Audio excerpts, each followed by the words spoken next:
G'day everyone, welcome to today's video. We'll be retrobrighting and making a replacement label and applying it to this cartridge in this video. I've given this cart some attention recently when I was cleaning the pins, and I noticed a stark contrast between the plastics of the front and the back. I'll put them side by side here for you to compare, and you can make a choice yourself where you would sit on retrobrighting this or not. The decision really rests between whether you finish destroying the label, which is in really rough shape anyway, because the retro process won't preserve it. It's impossible to preserve it if it's submerged in the liquid. And if you remove a really thin label like this with heat, you're still going to damage it, and reapplying it would be a very difficult cause. So I mix up the Retrobright here and use magnets to weigh down the plastic as always, making sure it's totally submerged and even. When this comes out of the Retrobright, it looks incredibly even. The front piece matches the original colour which you see on the inner back piece, but of course the label is destroyed. So we've got some replica labels here. Using sticky tape will preserve the print coming from my printer, and it actually makes a very, very nice finish once it's all finished. The other part of this is a project which will probably come in another stickers video about labels and boxes, but the key to cutting these out obviously is patience and going very, very slowly. The footage being sped up doesn't give you an appreciation for just how slowly you want to cut to make it as accurate as possible. There's always two points of view to this.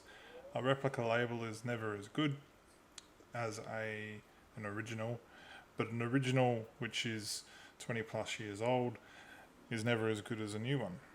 So just like any restoration, you might appreciate the original colour. You see there the result of Retrobright on a label which is left on your product, so bear that in mind if you're ever doing any retrobrighting.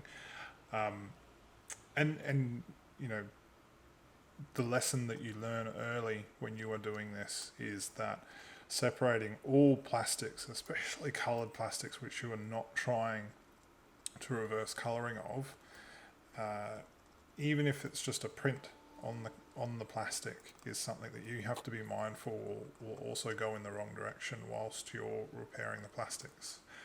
So we'll remove the label. Isopropyl alcohol is the key to all of this. You know, Windex or window cleaner is the most passive cleaner that you can use on your electronics. Plastics, but isopropyl will take away that glue quite easily, really. I still go very slowly.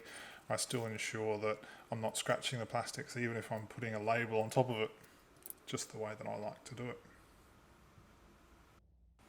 You saw just a moment ago the comparison of the front and the back piece of the cartridge after the Retrobright process. It was a little bit quick, but the colours are really close to original, which I like. They're in good shape.